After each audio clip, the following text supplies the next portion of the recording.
Hello everyone, welcome to our secret location somewhere in Nottingham, England, UK, the world. And we're here today to do a little book launch. I'll introduce our guest properly in a few moments' time. A quick word to you, if you'd like to join the conversation, maybe ask a question or two, you can do that via the chat bar on your screen. And just to remind you to like and subscribe to Flying Shark Media. That would be great if you could do that. Thank you very much. Right, here is my guest. Julie, we were just saying you answer to both, really, don't you? Yeah, you can call me either. As long as you don't call me anything rude, I'm quite happy. I will not call you anything rude while we're broadcasting. Thank you for being here. You may recognise, well, you will recognise this. I recognise them very well, yeah. You watching may well recognise quite a few of these books, which we're going to talk about. But I thought we would start really generally. When did you start writing? What made you write in the first place? I first started writing when I was 12 years old. I wrote my first book. It was based on the life of the female pharaoh, Hatshepsut. And we moved from Sherborne in Dorset, where we'd been living, moved up to London, and it got lost in the move. And then you're at school, exams come on, that sort of thing, and then went to work. Never got around to writing again until 2005. That's quite a long It's huge. period of time. Yeah. So Yeah. what, did you just pick it up straight away?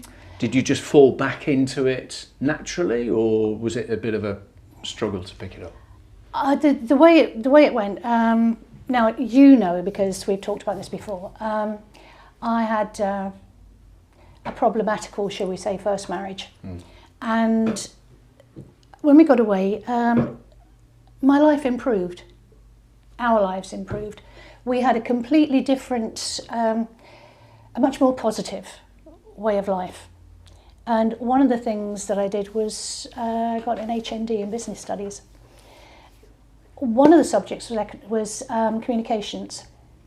And everything that I was writing, my communications lecturer said, "You do this really well."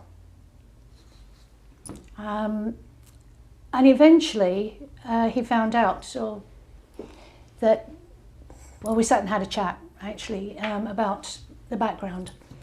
And he said, "You really need to write your story because you've turned your life around. You know, your children are happy, settled into a new way of life."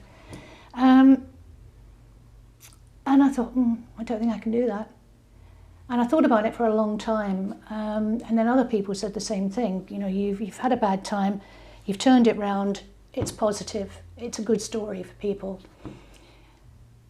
And David, my second husband, I was talking to him about it, and he said, "If you want to write it, that's fine." He said, "I'll get you a computer." So he got me the computer and I couldn't write it. I went up to the bedroom and I started trying to do it and I couldn't. It's just something that wouldn't come. And I thought, but I want to write, see if I can write. I'd like to write something. And then I got this tiny little idea in my head about a boy running through the woods with his dog, tripped over a tree root, an upraised tree root, and slid down a tunnel and found himself in a completely new world. And that's how Silver Linings was born. It's set in the 4 weeks leading up to Christmas, but it's completely different to that original idea that I had. I thought I was only going to write one book. I got towards the end of the first one and my characters said, "We're not stopping here, you've got more to tell about us." And so the others have been born. Right. Well, we'll come on to Silver Linings. You're going to be doing a little reading from that and a couple of other books for us as well. You've written, we can see here, you know, the children's books. How did they come about? Do you know, it's funny, there was this funny little idea about the Loch Ness Monster. And I just decided to write this little story about Lorna and the Loch Ness Monster. And I was really pleased with it. it was, I don't know why I decided suddenly that I had to write for younger children. It was just something that happened. So then I wrote The Raven and the Thief, which is basically, it's a modern day retelling of Colonel Blood trying to steal the crown jewels. And I absolutely loved writing it. And we were down in London at one point. So you name dropped someone. Yeah, I'm going to name drop someone. I knew this. Yeah. I knew this. Absolutely knew she was going to do this. Well, where we were staying was very near the Tower of London. Right. And I had actually already been in touch with this gentleman to say, I want to write a story, about the Raven and the Thief, I want to base it at the Tower. Am I allowed to do that? Or, because it's the venue that it is, would I be in trouble if I did? And he said, I don't think you're going to have any problems whatsoever. So I said, right, well, we're coming down round about this particular time. Yeah, good. Anyway, as it turned out, he was on holiday, but he'd come back because the Ravens were going through a medical check, or a veterinary check, shall we say. And he'd come back from his holiday just to be there at the time. And we were there at the time. Then we were able to meet him, and we spent about an hour wandering around the Tower of London with him, talking about the Ravens, and Cyril the squirrel, who climbed up his clothing and sat on his shoulder for a while. Anyway, he loves the book, he's got it, and he is the Raven Master at the Tower of London. And who knew Chris Scaife. the Ravens actually have veterinary checks? Yeah, they do. I had no idea about that. Oh yeah, regular. And when it comes to children's book, is this something that you want to do more of? Are you going to go back to it? Yeah, I am. From this one, I went on to Blue Teaches a Lesson. I love badgers. I know a lot of people have a problem with badgers. But I think if we change our policy and have them inoculated and so on, has worked in a lot of areas. And it was just a way of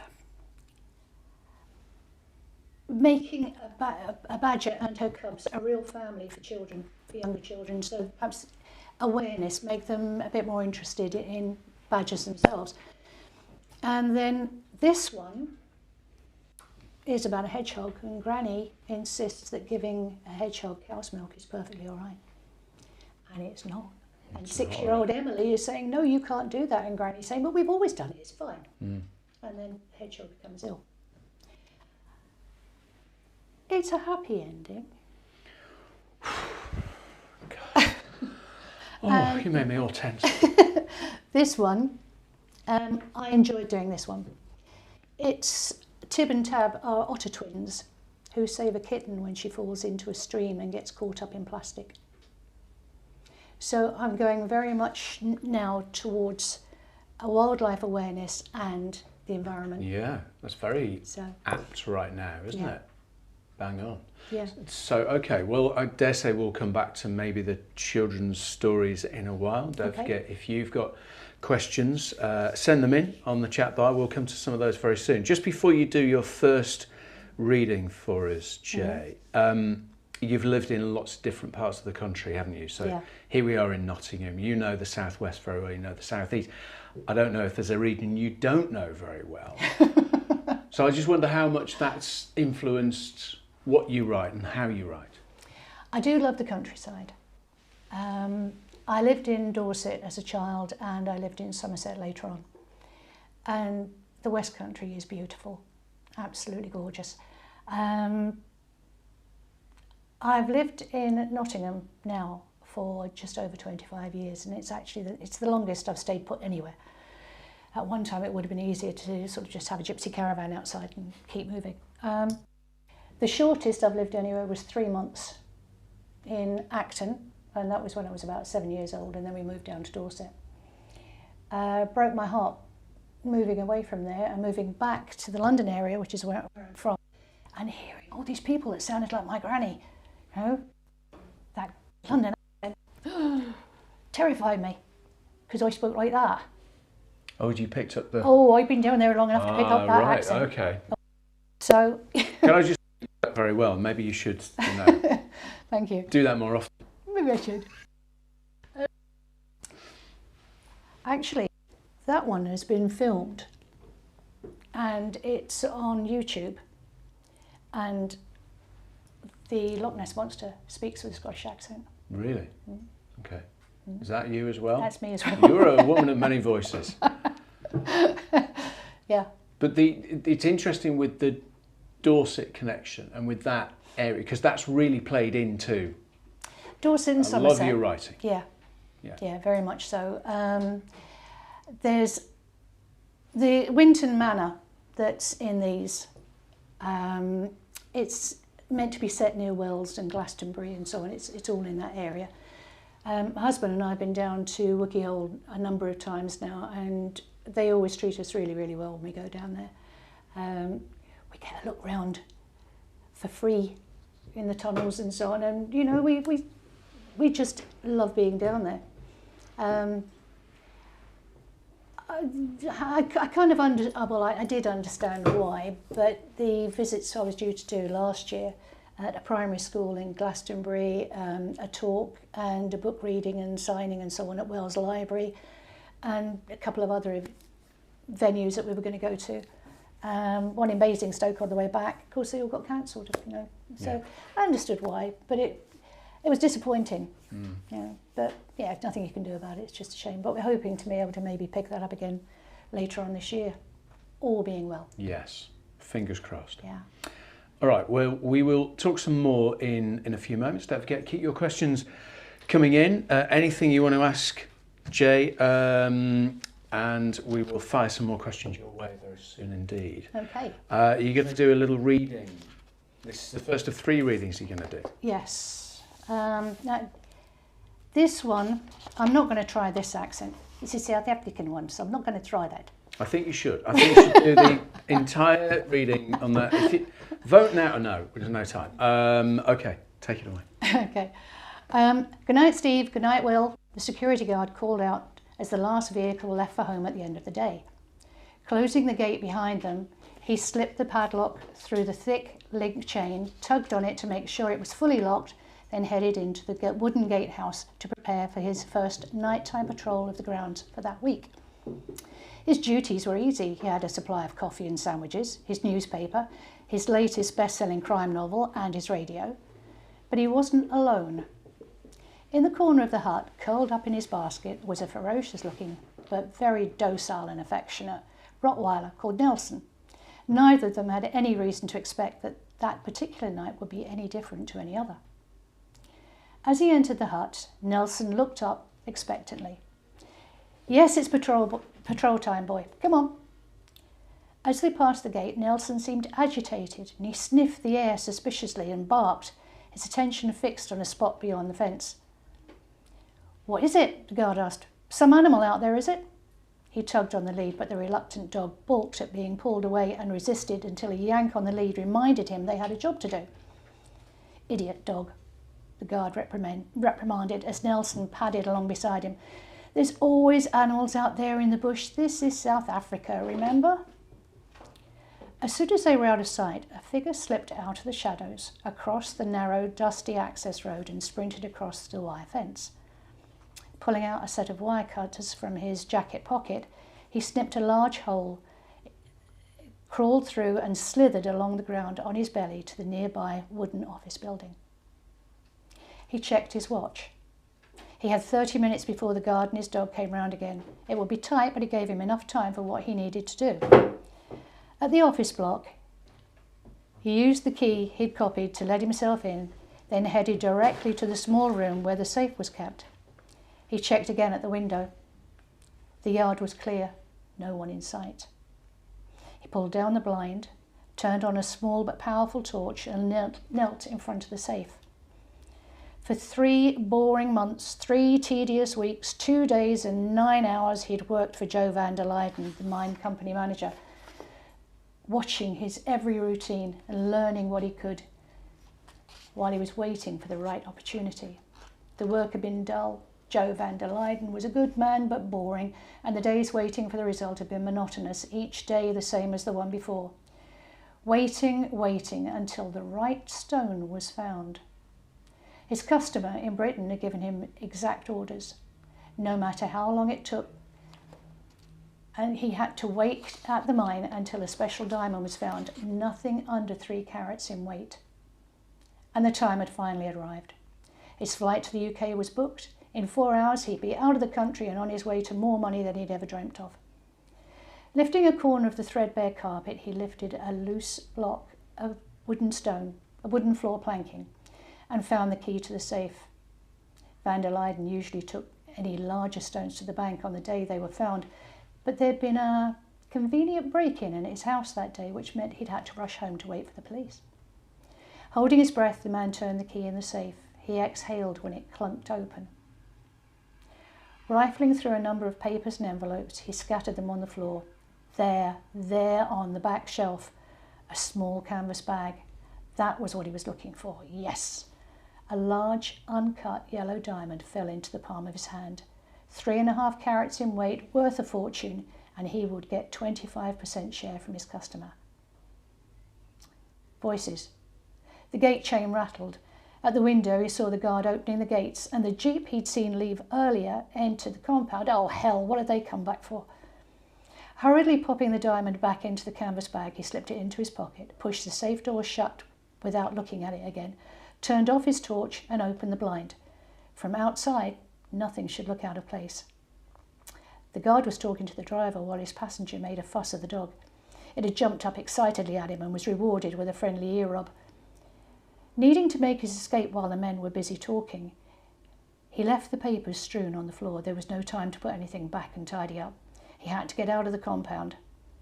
At the door he hesitated, looked around the side of the building to make sure they weren't looking in his direction, and fled, heading for the gap in the fence, the bushes and safety. Nelson spotted the movement and growled savagely. He reared up, almost pulling his owner over. The intruder was speeding towards the still open gate. What the... Will, quick, after him!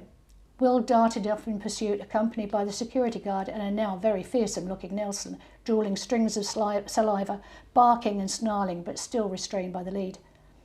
But the thief was fast on his feet and darted through the gates into the bushes to a motorbike he concealed within the shrubs earlier the previous weekend. "Hurry, Steve, he's going to get away. He's got a motorbike," Will bellowed as the motorbike engine roared into life and sped off along the road, throwing up billows of dust in its wake. Knowing they would never catch him on foot, Steve had already run back to the jeep, and the security guard bent down to release the dog. "There's no point, Pete. Nelson won't catch him now, but we can. Come on, Will." Steve started the engine and pulled out as Will threw himself into the passenger seat. By now, Nelson was in a frenzy, straining at the lead, desperate to join in the chase. His growls and barks were drowned out by the jeep as it rumbled past them and out the gate and turned a bend in the road. They could just make out the motorbike in the distance. It showed no lights, but moonlight glinted on the metal. "There he is," Will shouted. "Can we catch him?" Steve put his foot down hard on the accelerator. "You think it's the yellow?" Will asked. "But how did he know? Could it be someone we work with?" "Well, probably," Steve replied, "or someone talked. Pity Joe had to rush off, or it would have been in the bank by now." Another turn in the road. "Hang on, where is he? He's gone." "Oh, he's clever," Will replied. "I know what he's done. He's taken the dirt track. He knows we can't take the jeep that way." "Why not? What's wrong with it?" "Well, it is just that. It's a dirt track, narrow in places with a sheer drop down to the river on one side and a 12-foot bank on the other, and no lights anywhere. The bike will make it, but we wouldn't." Steve turned to look at Will. "Well, we're damn well going to try." "No, you can't, Steve. We can't. The track's rutted. It's rough. Too dangerous. Let the police handle it. I'm sure Pete will have called them by now." "No, we're going to have a go," Steve argued. "Look, once he gets into the town, he'll disappear. We don't even know who he is. No description, nothing to go on." "I know, but surely if he's one of our guys, he won't show up for work on Monday and we'll know who it is. Yeah, and by that time he'll be long gone. And so will the stone. He and it would be the other side of the world by then. The police will never get him. It'll be too late. He's probably got a cutter lined up already, or a buyer who has. But if we get stuck, there's poisonous spiders, snakes, and there's always hyenas and big cats around." Will never did finish his sentence. Steve found the turnoff and steered the jeep onto the track. And if you want to find out more about that, you have to buy the book, or indeed all of them. Thank you for the questions, by the way. Keep those coming. You can join in this using the chat bar, of course. Hello to Demigod, who just said, it's not a question, just Demigod. This is great, we're getting Demigods I know. watching. Wonderful to see this, says Demigod. So there we are, thank you. And thank you for the other questions, which we'll come on to. You know, when you're reading out from your own story, your own book, what's that like? Because you're reading words that you'll have written quite a few years ago. So are you now reading it thinking, oh yes, I remember how that idea came to me, or where I was when I wrote it? What's going through your mind? No, generally it's, how could I have written that better? Oh no, you don't do that, do you? Yeah, I do. Yeah. But that's what creative people do, because you're always questioning, you know, why did I do that? Yeah. I wish I could turn that part of my brain off. Don't you? It's a bit annoying. I think because it was the first book, I think what happened is when you write the second one, you actually feel that reads better. And then when you write the third one, that reads better. Yeah. You hone your craft as you go along. Yeah. With this one though, I have to say that when I went to a different publisher, I did update it. I did tighten it. But that one starts in South Africa, but it comes to Nottingham and then it goes down to the southwest. Right. Okay. Can we talk about your writing process and how you do that? Are you the kind of writer that has a big kind of writing session? Is it a splurge, or is it piece by piece by piece? How does it work? Well, the first thing I do generally is get a piece of A4 lined paper, ruled paper, and I put 1 to 25 in the margin. And at each number I put a few keywords, so that's 25 chapters, so I've got a skeleton. And then generally by the time I get to about chapter 5, the characters have taken over, so I throw that away and let them write the story for me. They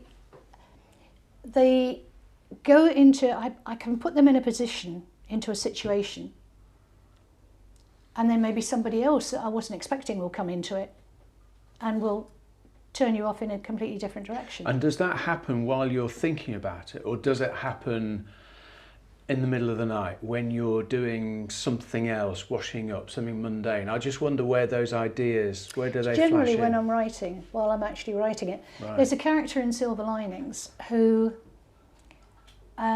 she comes into it very, very briefly, maybe just 2 or 3 sentences. And where she came from, I've got absolutely no idea, but I loved her. And she's very much a part of the next 2 books. Right, okay. And on those ideas, do you, I'm just trying to think, because I'm putting myself in your position, I'm thinking, but I'd be forever not just correcting myself, but also those ideas, if you're not careful, they take over everything, don't they? So are you able to switch that off and think, okay, leave that now, I need to go and do something else? Sometimes. Very often, I mean, my husband says to me, remember I told you so-and-so? No.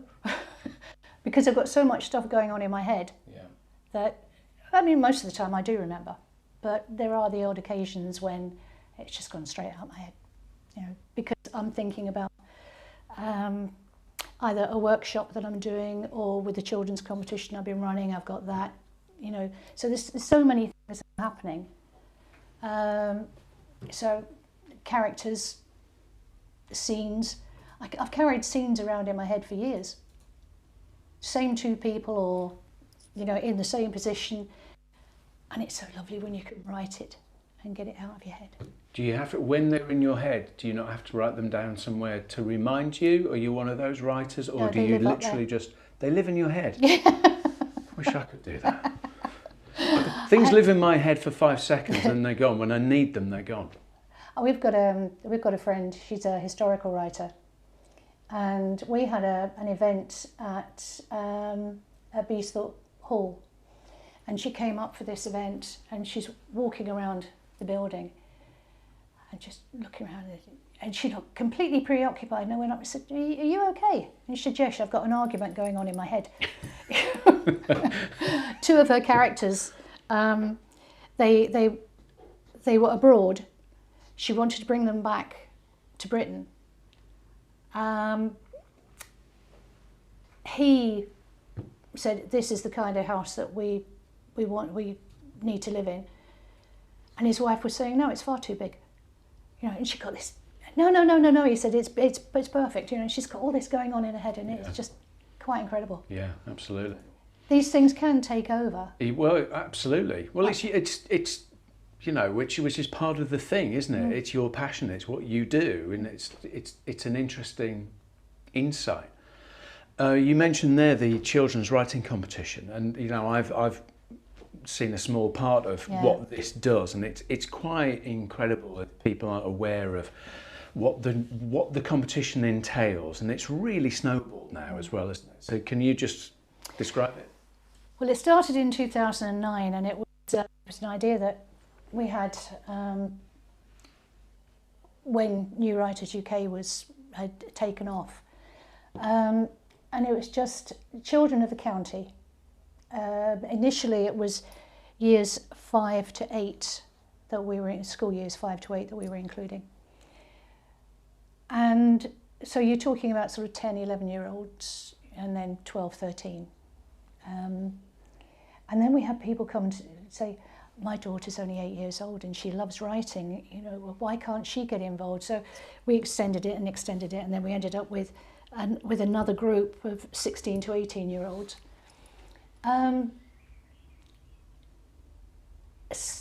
Some of the stories that we've had sent in from kids within the county have been absolutely incredible.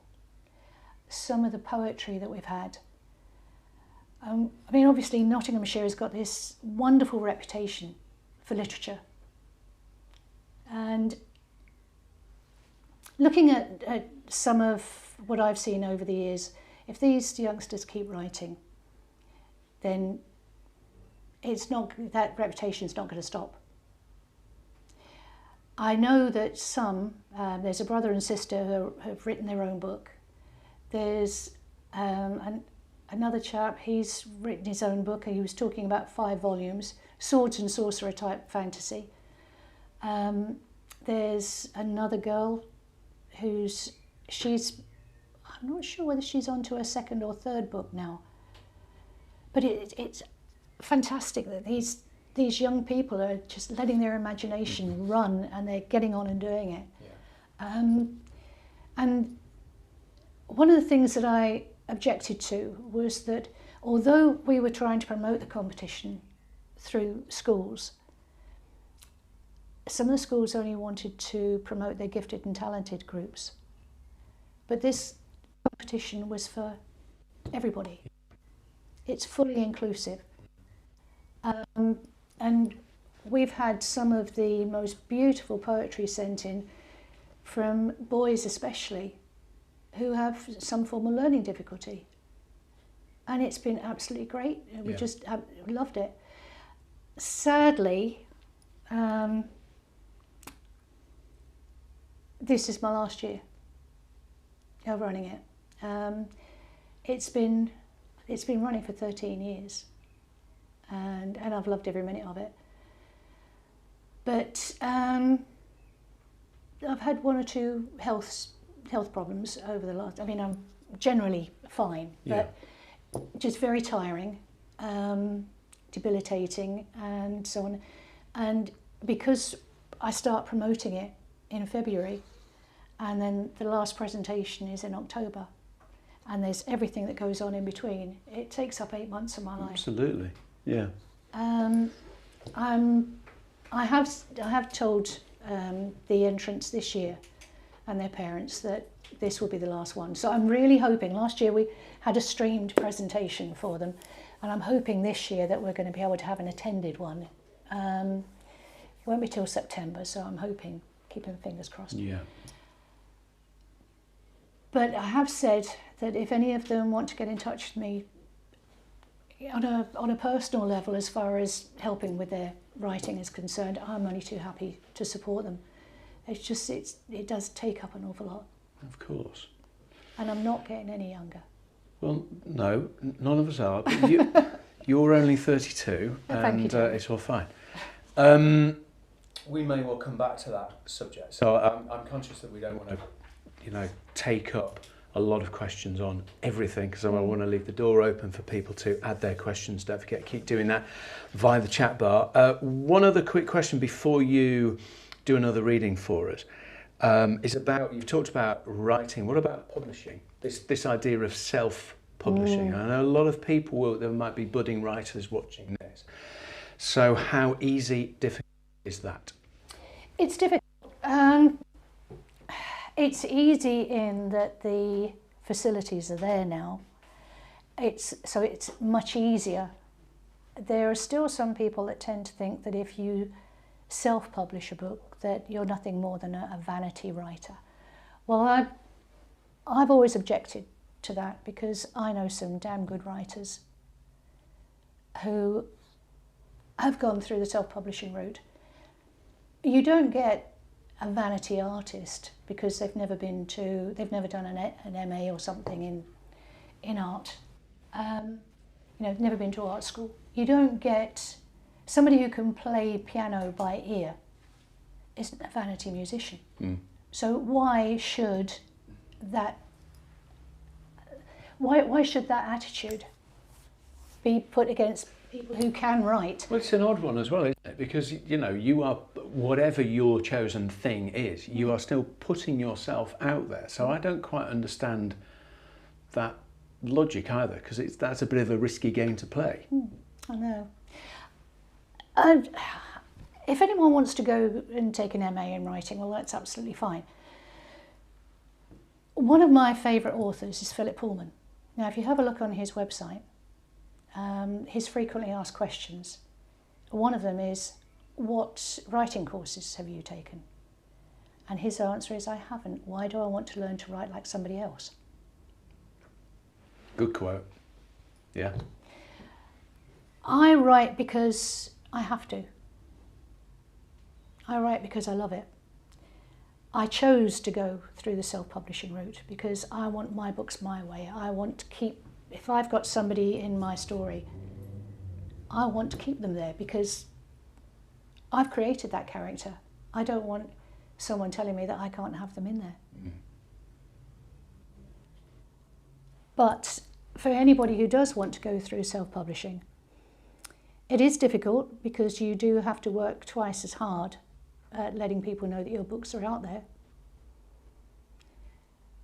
But at the same time, mainstream's great, but they don't give the support that they used to give to new writers. Very few of them do. You don't get the big advances and that sort of thing that you used to get. And if you're an unknown author, you have to be really lucky to get the breaks. I mean, J.K. Rowling, the number of times that she was rejected before somebody just happened to pick up her book. But we know that publishers have, they bring in students to get rid of the slush pile of books. They have these books that nobody actually gets around to looking at. So every now and then they have a clear out of them, and yours might be in there, and it might be absolutely brilliant. And they'd be the first to think later on, we've missed out on that one. So it can be done, but there's it can graft. be done, but there's a cost. Yeah. And you do have to work hard. Yeah. Yeah. Okay. And if you don't like social media, then yes. And you've had it. Okay. Before we talk a little bit more, do you fancy another reading? So you've done Silver Linings, Fool's Gold. I think it is next. Yeah. Thunderstorms.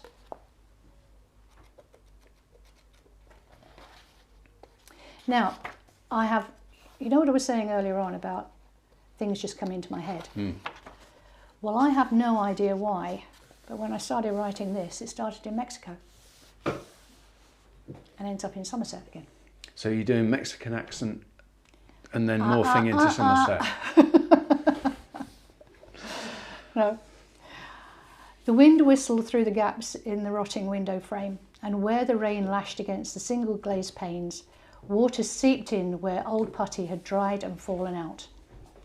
What had been a small damp stain on the landing carpet became a puddle as the water trickled over the edge and onto the floor, adding to previous storm damage. On the darkened landing, a girl stood at a closed door of the first dormitory, listening for movement inside, her ear pressed tightly against the door for a few moments, but the only sound from within was a soft snoring.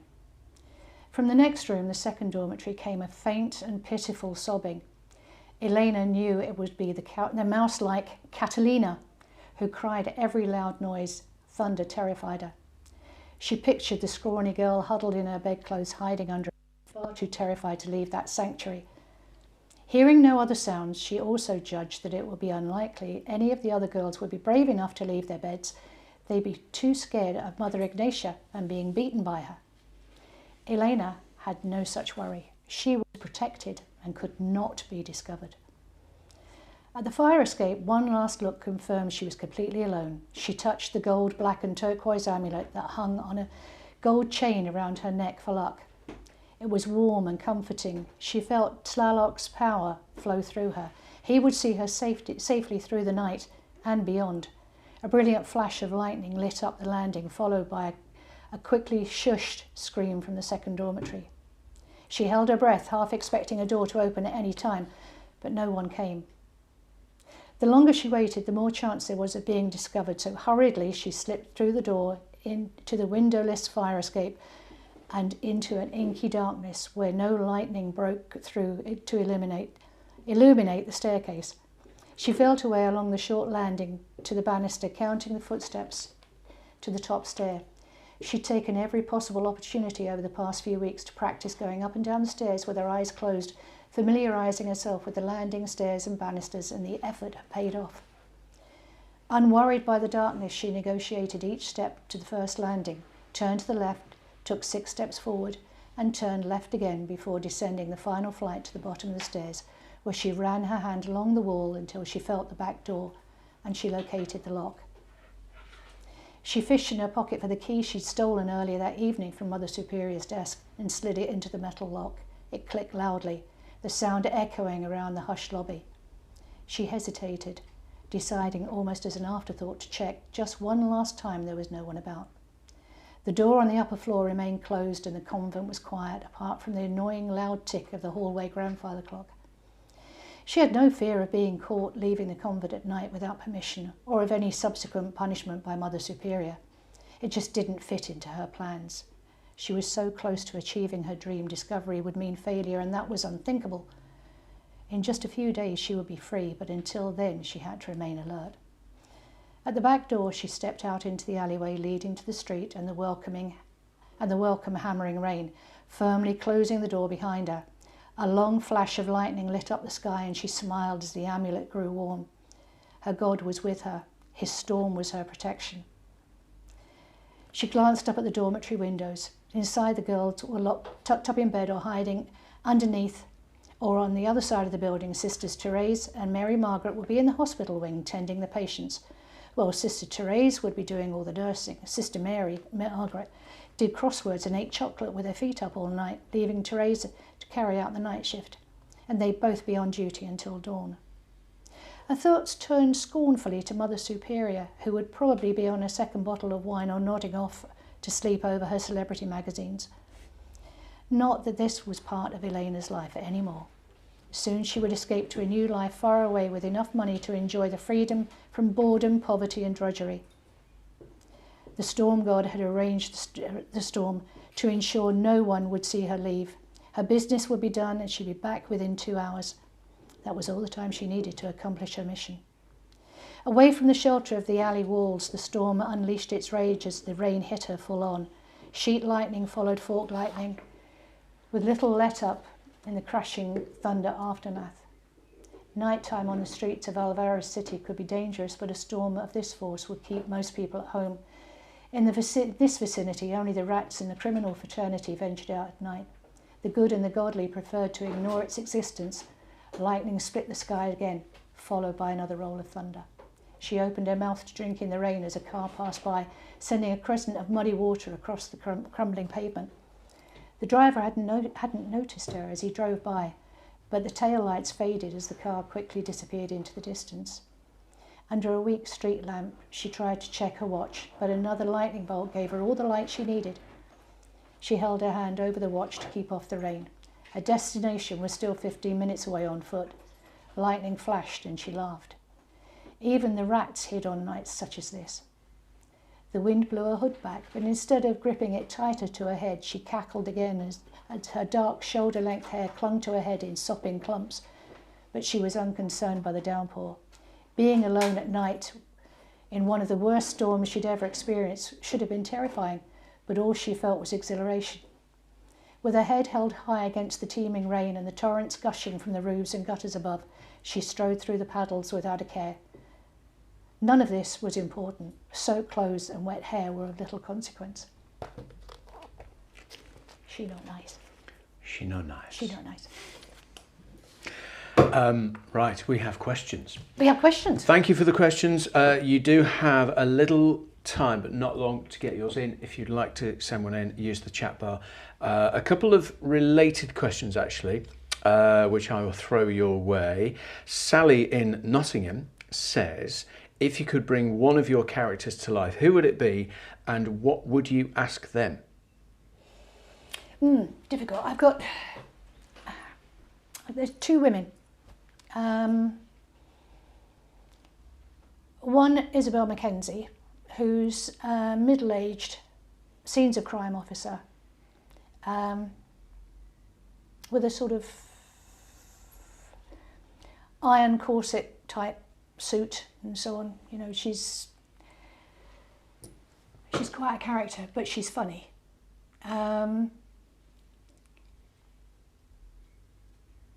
I'd like to ask her which of the books she'd like to come back into and how does she feel about retiring. Ah, okay. Not throwing it back into the story. Her job is her life. Right. And I don't think she's going to be particularly keen that she's supposed to retire. Right.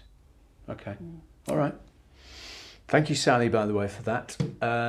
Demigod, who sent a message in before. This is a related question. Do you ever base characters on people that you know or take characteristics? So this, I think it's a good question as well, because you were talking about these characters living in your head and they just develop the storylines on their own.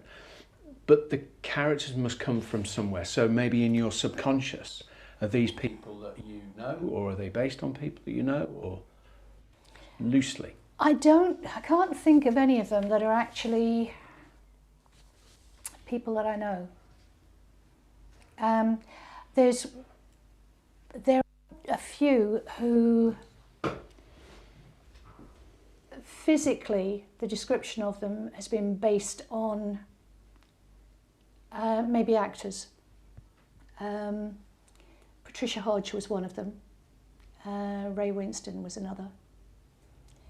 They're a married couple in this, and worlds apart. I can't think of anybody who actually reminds me of anybody that I know.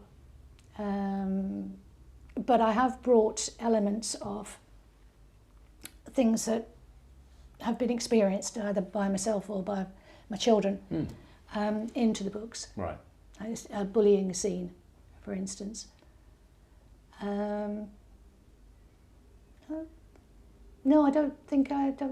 can't think of any of them that are actually based on anyone. Okay, all right. It's a good question, though. Yeah. Very good question.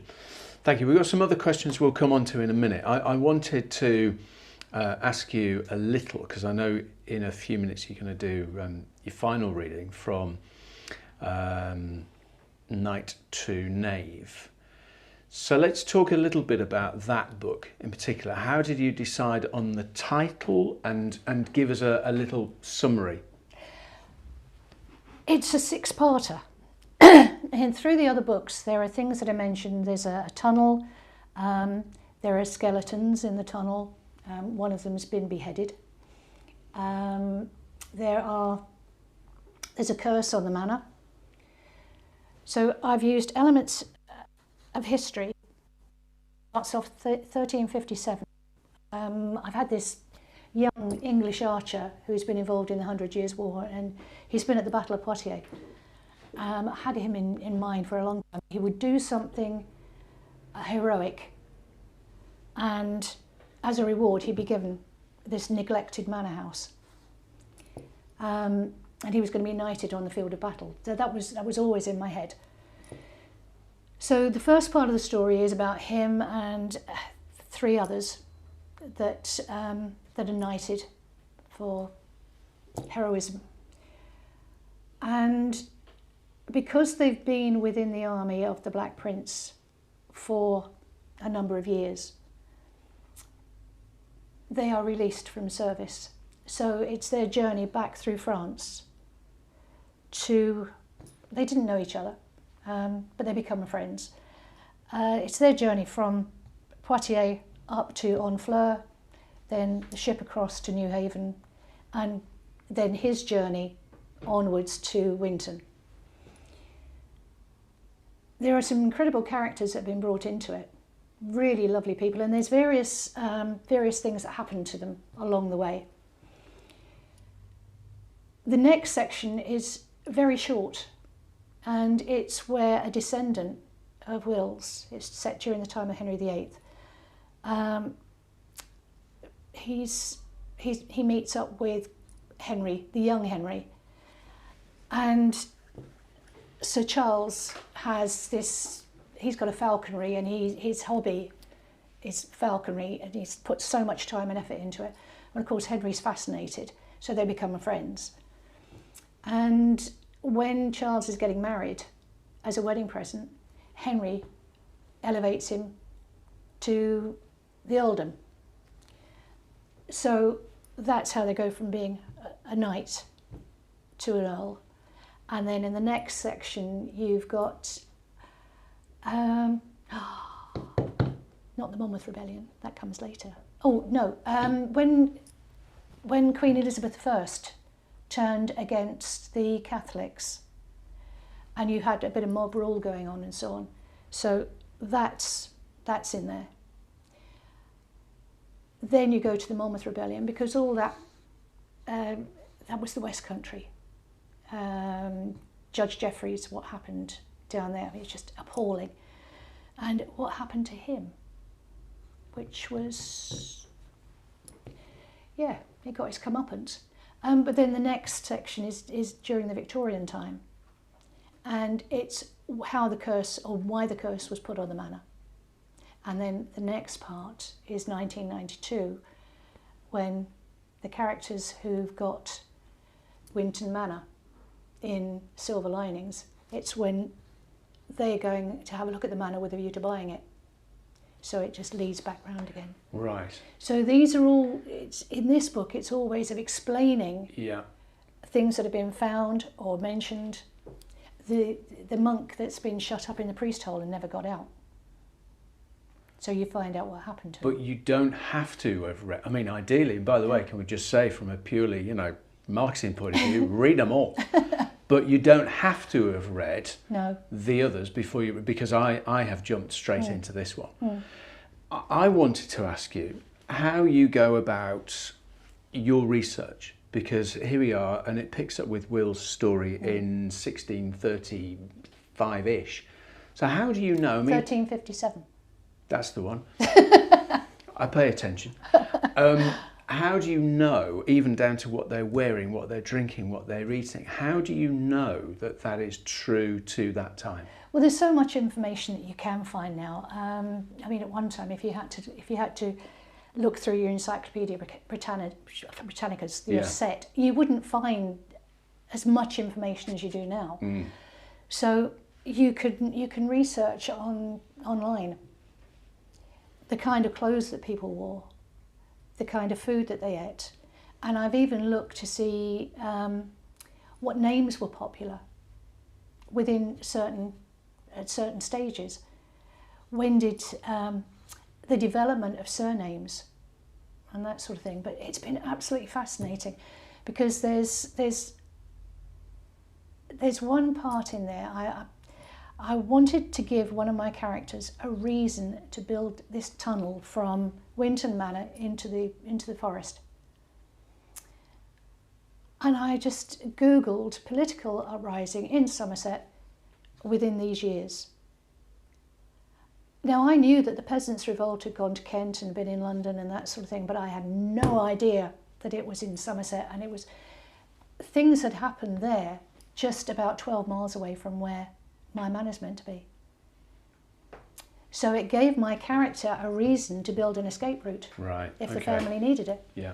It was just, things fell into place. Yeah. The thing I like as well is that, all right, we're talking about, a long, long time ago, hundreds of years, but it's funny. It's some funny, there's some dark stuff. Yeah. But there's some funny moments as well, sometimes involving drink. There's one, bit in particular, there's an overindulgence, but it's funny, and the morning after is funny. I like that. Good. You will too, buy it. Thank you. Okay, now what do we do? Do you want to do a little reading from that book, and then we'll do some more of the questions that have been coming in, and then we'll be opening a bottle. Like what they did. Like what they did. Yes. But we're not going to be like them, are we? No. No. Not really. This is, I thought I'd just give you the beginning. Just the first few pages. It's September 1356. The Battle of Poitiers was one of the 100-Year War battles. With head bowed and knees cramped on the damp, churned-up earth, all Will Hallett could see surrounding him were the armoured feet of a circle of bloodied and mud-spattered knights. On the ground beside him was his treasured longbow and a bag of arrows. The longbow was actually longer than he was tall, reaching 6.5 feet, made of the wood of the yew with a hardened hemp string. He swallowed hard. This was not how he expected things to turn out for himself or for the other 3 archers waiting behind him. They were probably just as scared as he was of what their changed destiny held in store for them, and he suspected they had never been this close to royalty before. The rough-skinned palms of his hands were damp with sweat while he waited tense for his moment. To give himself something to do, he removed his bassinet, a metal skull cap with chainmail at the sides and down the back of the neck that most archers wore for protection against overhead arrows. He tugged off his hood and ran his fingers through his short, red, sandy hair to flatten it into place. Shivering in his thin, clinging uniform, Will tried to control his trembling, not entirely caused by being where he was or what was to come next. The chill autumn drizzle left over from the torrential rainstorm the day before had seeped through his clothes and into his body, and he was still recovering from a fever that had spread throughout the camp, leaving him a little weaker than usual. And with muscles that ached so painfully, he worried about being able to stand up again in front of all these important people. Of course, somehow, he, like many others who'd been unwell, had found the strength to fight in the battle. It was that or certain death. The French army was vast in comparison with Prince Edward's force. Some said the enemy outnumbered them by 10 to 1. Like wildfire, word spread through the English force that they would be overrun and massacred, which was evidenced by the French flying the oriflamme, their blood-red banner with the flaming sun. It was their message to the English army that no mercy would be shown, no prisoners would be taken. Anyone wounded on the battlefield would be put to death. It was meant to strike fear into the English hearts, and although it did for many, conversely for the majority, it strengthened their resolve, stiffened the spine, stirred the blood, and from somewhere they found the determination to fight through their feeble health and win the day, even though their number was so much smaller. But now he would have preferred to be sound asleep somewhere, in his cloak tucked tight and warm around him, and not have to think about what the coming hours would bring. He tried not to tremble as the tall man in black armour walked towards him, and he raised his head just enough to see the razor-sharp, menacing sword coming closer, dried blood still clinging to the blade. Will was just an archer who served his lord, William de Montacute, 2nd Earl of Salisbury, and this did not happen to simple folk like himself. He'd been prepared to die, expected to die in the service of his liege lord. After all, he was just an ordinary fighting man like hundreds of others who got on with obeying orders and did their duty. For almost 5 years he'd followed his lord and fought for him, and for England, believing God was on their side. That must have been right, because the Archbishop had said so when he blessed them. But the horrors Will had witnessed over those years had made him question everything silently. He kept those thoughts to himself, but he was sure others felt the same way, and there were many who had deserted, even at the risk of being hanged if they were caught. But the thing that puzzled him most was, if God was on their side, why did the French think the same thing? He couldn't fathom out why God was supporting both sides, and if that was so, they were both right. So why were they fighting? To speak out and to give voice to those questions would be punishment, so he held his tongue and continued doing his duty. I think we have about 5 minutes to rattle through a few more questions. Okay. Gail from Wells in Somerset wanted to know why you chose that area in particular for your books. And I think we dealt with that earlier on. Yeah, I think we have. Yeah. Do you have any plans for another visit when time allows? Hopefully. Yes, hopefully we'll be, as long as the restrictions are lifted enough, maybe in the autumn. Okay. It would be nice to get down again. Fingers crossed. Jack in Swindon says, my children have your animal books and love them. We were talking about some of the animal books earlier on. It's encouraging their learning to read, which is great. Do you have plans for any more of this series? Oh yes. The Squirrel Who Missed Christmas is already being written. And I want to do one on beavers. There was a chap from the RSPB that asked me if I'd written anything on beavers, because they are bringing them back into the country.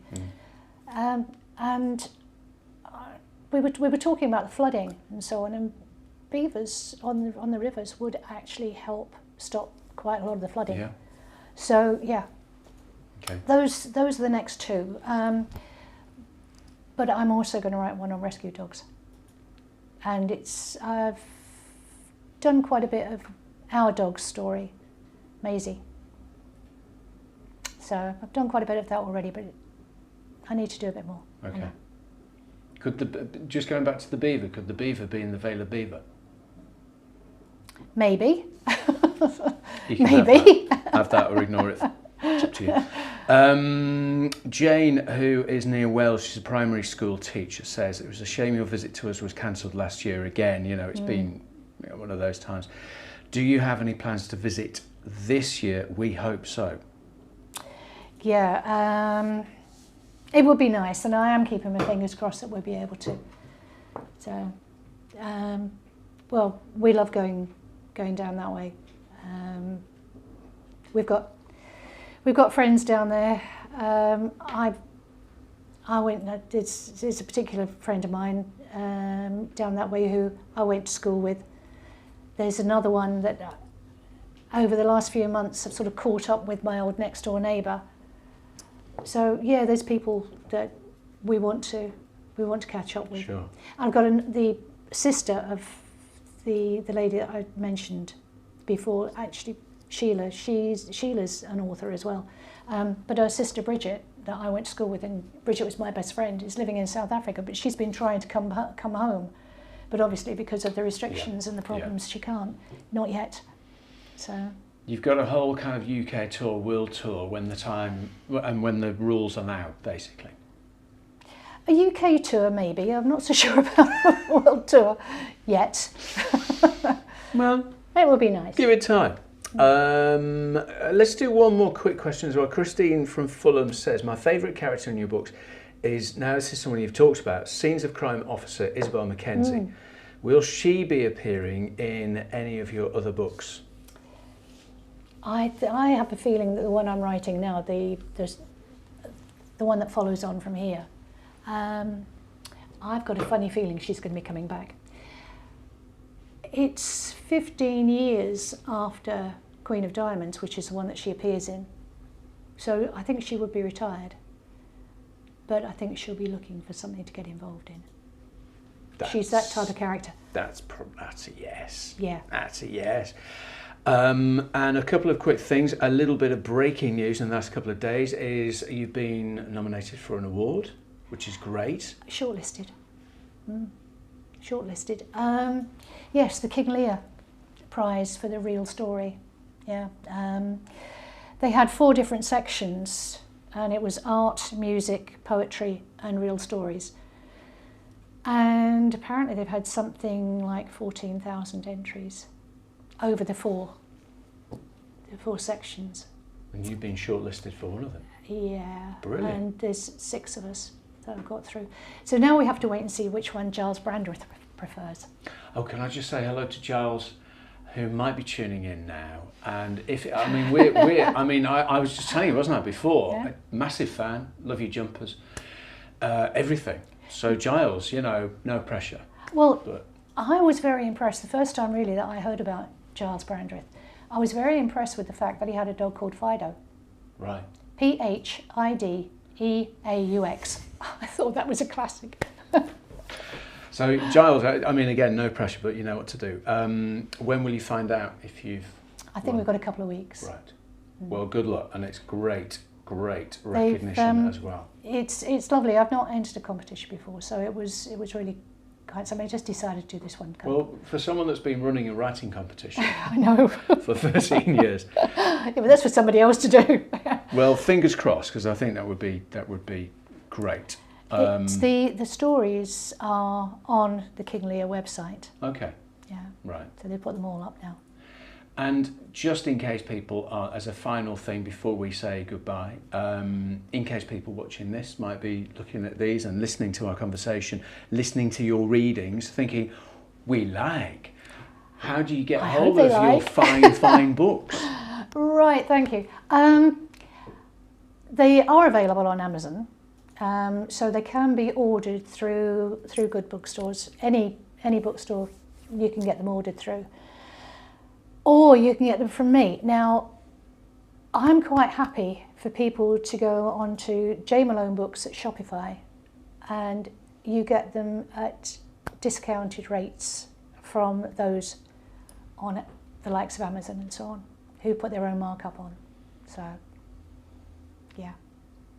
Good stuff. Or just get in touch with me through my J Malone Facebook page, or through my website, www.jmalone.co.uk. Any more websites? Any more social media? What are you having for tea? No. Can't talk about all of that. No, we don't know yet. No. We don't know. Probably cheesecake. Cheesecake. Great. We have cheesecake. Thank you, Jay. My pleasure, and And thank you very much. Thank you all for tuning in and for the questions as well. A quick reminder, you can like and subscribe Flying Shark Media anytime you like, but now would be great. Thank you very much indeed for watching. Thank you for taking part. Thank you, Jay. Been a pleasure. It's been lovely, I yeah. found out quite a lot about you. Oh. Stored away for another time. Oh dear. Thank you all. Goodbye. Thank you. Bye-bye.